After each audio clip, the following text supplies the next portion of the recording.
আসসালামু আলাইকুম ওয়া রাহমাতুল্লাহি ওয়া বারাকাতুহু। আউযু বিল্লাহি মিনাশ শাইতানির রাজীম। বিসমিল্লাহির রহমানির রহিম। আলহামদুলিল্লাহি রাব্বিল আলামিন ওয়া আকিবাতুল মুত্তাকিন ওয়াসসালাতু ওয়াসসালামু আলা রাসূলিল কারীম ওয়া আলা আলিহি ওয়া সাহবিহি আজমাইন।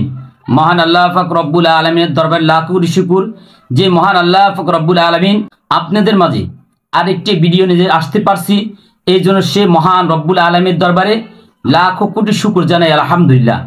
আজকে কোন বিষয় আলোচনা করব আপনারা শিরোনাম দেখে বুঝতে পারছেন। আজকের আলোচনার বিষয় হচ্ছে মুদাব্বির চিকিৎসকরা এক রাতে সফল হওয়ার লাইলাতুল কদরের ফজিলত সম্পর্কে গুরুত্বপূর্ণ আমল।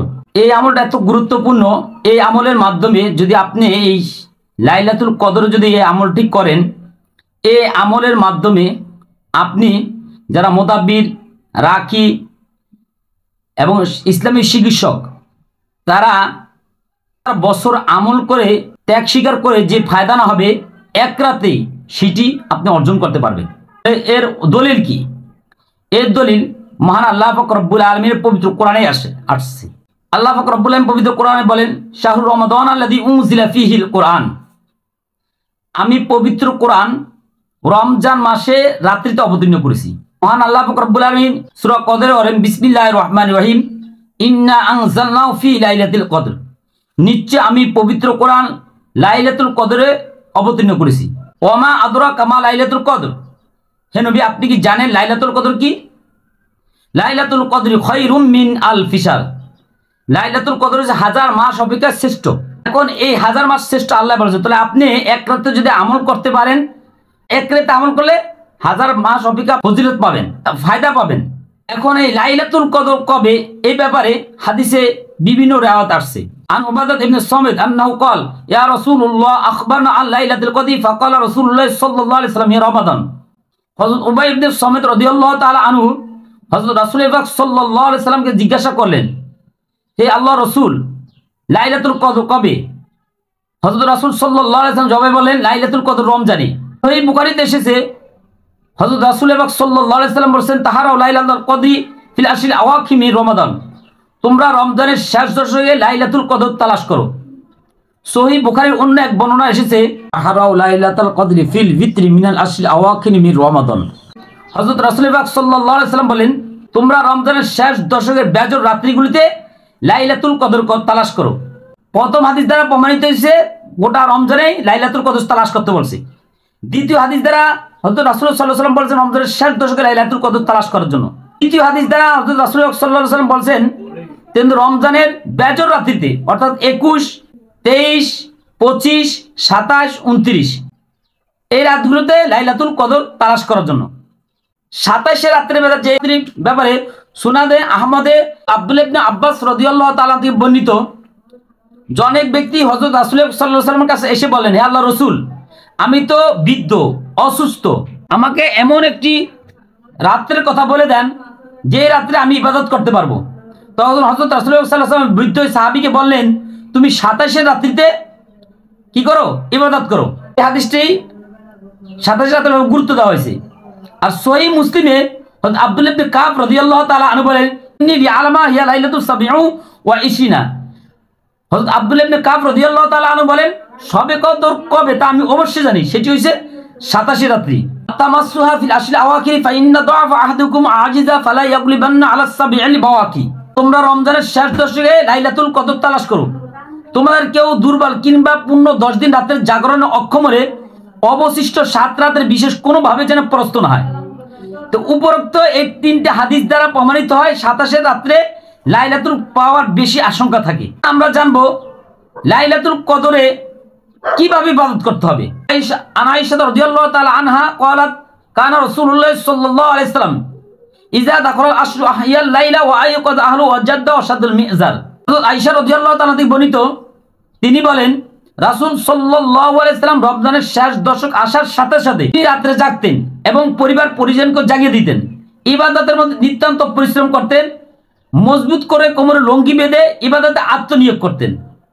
তাহলে এই হাদিস দ্বারা প্রমাণিত আল্লাহ রসুল সকল নবীদের নবী, সেই রাসূল সাল্লাল্লাহু আলাইহি ওয়াসাল্লাম যদি নিজে উমর বেঁধে রাত্রে ইবাদতে আত্মনিয়োগ করতে পারেন, আপনার আমার কতটুকু ইবাদত করা দরকার। এই রাতে আমরা ইবাদত যদি না করি তাহলে আমাদের কি ক্ষতি হইব, কি হারাবো? না হাজার শাহরুখ কদ হাদারাকুম ফি লাইলাতুল কদরি খায়রুম মিন আলফি শাহর মান হুরিমাহা ফাকাদ হুরিমাল খায়রি কুল্লাহু ওয়ালা ইয়াহরুমু খায়রুহা ইল্লা মাহরুম। তোমাদের মাঝে এই মাস সমগত, এতে এমন একটি রাত আছে যা হাজার মাস অপেক্ষা শ্রেষ্ঠ। যে ব্যক্তি এই রাত থেকে বঞ্চিত হবে সে সর্বপ্রকার খায়ের ও বরকত থেকে বঞ্চিত হবে। বস্তুত একমাত্র হতভাগ্য ও বঞ্চিত ব্যক্তি এই রাতের মঙ্গল থেকে বঞ্চিত হয়ে থাকে। তাহলে বোঝা গেল এই রাতে যদি আমরা ইবাদত না করি তাহলে আমাদের সবে শেষ। এখন এই রাতে ইবাদত করলে কি পাবো সেই ব্যাপারে এবার হাদিস শরীফে কি বর্ণনা আসছে। আল্লাহ রাসূল সাল্লাল্লাহু আলাইহি ওয়াসাল্লাম বলেন, মান কামা লাইলাতাল কদরি ঈমানাও ওয়া ইহতিসাবান গুফিরা লাহু মা তাকদ্দামা মিন যামবি। যে ব্যক্তি কদর রাতের ঈমানের সাথে সওয়াবের আশায় ইবাদত বন্দেগীর মাধ্যমে রাত্র অতিবাহিত করবে, আল্লাহ তাআলা তার পূর্বের কৃতকর্ম সমূহ মাফ করে দিবে। আমরা এই হাদিস দ্বারা প্রমাণ পাইলাম যে এই রাতে যদি আমরা ইবাদত করি, ইবাদত বন্দেগী করি, এর মাধ্যমে আমরা যেই লাইনে হোক, চিকিৎসার লাইনে হোক, দুনিয়াবি লাইনে হোক, যেই লাইনে হোক, আমরা হাজার মাস অপেক্ষা ইবাদত বন্দি করলে যে সব হবে তার থেকে অধিক সব আমরা পাবো ইনশাল্লাহ। এখন এই রাতে কি আমল করব? এই রাতের আমলের মধ্যে যাদের অর্থর দরকার, যাদের চিকিৎসা সুনাম হওয়ার দরকার, যাদের স্বামী স্ত্রী অমিল, ব্যবসা বাণিজ্য লোকসান, যেই কোনো বিষয়ের জন্য এই রাত্রে আমি যে আমলগুলো বলবো, এই আমলগুলো যদি আপনি করেন তাহলে ইনশাল্লাহ আপনি দুনিয়াতেও কামিয়াবি হবেন, পরকালেও কামিয়াবি হবেন। মাগরিবের নামাজের পরে, নামাজ পড়ার পরে থেকে ফজরের আগ পর্যন্ত আপনি আমলগুলো শেষ করতে হবে। সর্বপ্রথম আপনারা ইস্তিগফার 1000 বার পড়তে হবে। কেন? কোরআন শরীফে অসংখ্য আয়াত আসছে, ওমা কানাল্লাহু লিউআযিবুহুম ওয়া আনতা ফীহিম ওমা কানাল্লাহু মুআযিবুহুম ওয়া হুম ইস্তাগফিরুন। আল্লাহ তাআলা বলেন, আমি ততক্ষণ পর্যন্ত তাদেরকে আযাব দিব না যতক্ষণ পর্যন্ত আপনি তাদের মাঝে আছেন, এবং আমি ততক্ষণ পর্যন্ত তাদেরকে আযাব দিব না যতক্ষণ পর্যন্ত তারা ইস্তিগফার পাঠ করবে।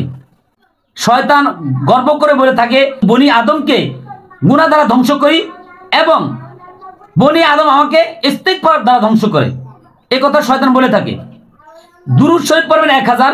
দুরূদ শরীফের ব্যাপারে হাদিস শরীফে আছে, আল্লাহ রাসূল সাল্লাল্লাহু আলাইহি ওয়াসাল্লাম বলেছেন, যে ব্যক্তি আমার উপরে একবার দুরূদ শরীফ পাঠ করবে তার 10টি নেকি দেওয়া হবে, তাকে 10টা গুনাহ মাফ করে দেওয়া হবে, তার 10টি পদ উন্নত করে দেওয়া হবে। হযরত আয়েশা রাদিয়াল্লাহু তাআলা আনহা হযরত রাসূল সাল্লাল্লাহু আলাইহি ওয়াসাল্লামকে জিজ্ঞাসা করেছে, হে আল্লাহর রাসূল, আমি যদি লাইলাতুল কদর পাই তাহলে আমি কি করব? তো আল্লাহ রাসূল সাল্লাল্লাহু আলাইহি ওয়াসাল্লাম আয়েশা রাদিয়াল্লাহু তাআলা আনহাকে এই দোয়াটি পড়তে বলেছিলেন, আল্লাহুম্মা ইন্নাকা আফুউন তুহিব্বুল আফওয়া ফাফু আন্নী। হাদিস শরীফে দোয়াটা দুই ভাবে আছে, আল্লাহুম্মা ইন্নাকা আফুউন কারীমুন তুহিব্বুল আফওয়া ফাফু আন্নী। আপনি দুইটার যেটা মনে করে যে কোনো একটা 1000 বার পাঠ করবেন। লা হাওলা ওয়ালা কুওয়াতা ইল্লা বিল্লাহ 1000 বার পাঠ করবেন। যারা তাকবীর কারক তারা 1100 বার পাঠ করবেন। তারপর বলেন সুবহানাল্লাহ আলহামদুলিল্লাহ ওয়া লা ইলাহা ইল্লাল্লাহ ওয়াল্লাহু আকবার, এটা 1000 বার পাঠ করবেন। এক পারা কোরআন শরীফ তেলাওয়াত করবেন। তাহাজ্জুদ নামাজে লম্বা কেরাত দিয়ে বড় কোনো সূরা দিয়ে তাহাজ্জুদ নামাজ পড়বেন। হাদিস শরীফে আছে, কারণ নবী সাল্লাল্লাহু আলাইহি সাল্লাম লিয়াকুম হাত্তা তার মা কদমা, হযরত রাসূল পাক সাল্লাল্লাহু আলাইহি ওয়াসাল্লাম এত অধিক পরিমাণ দাঁড়িয়ে থাকতেন যে তার পা মোবারক ফুলে যেত।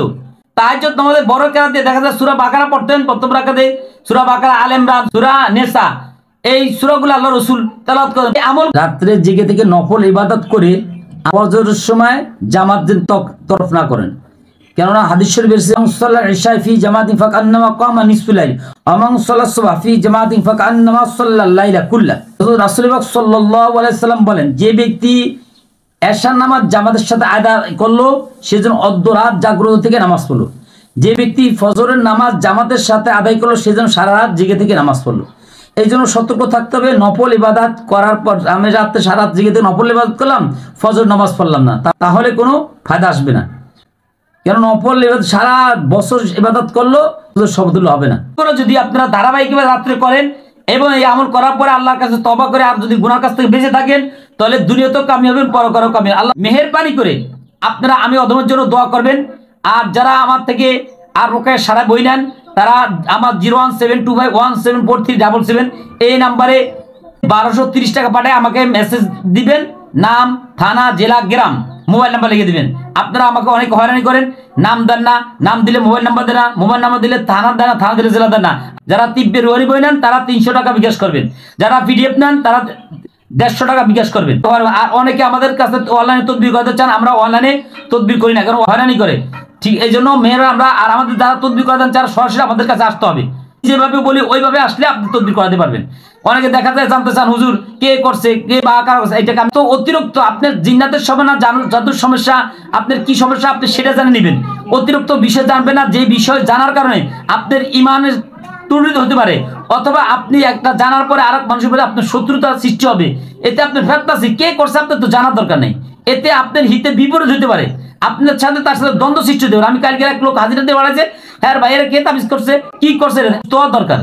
আর অনেকে বলেন হুজুর টাকা আগের বাড়ে, আমরা কোনো কাজের গ্যারান্টি দেই না, এবং কাজ করাই দিলে পূর্ণ টাকা আমাদের বিকাশ করতে হবে।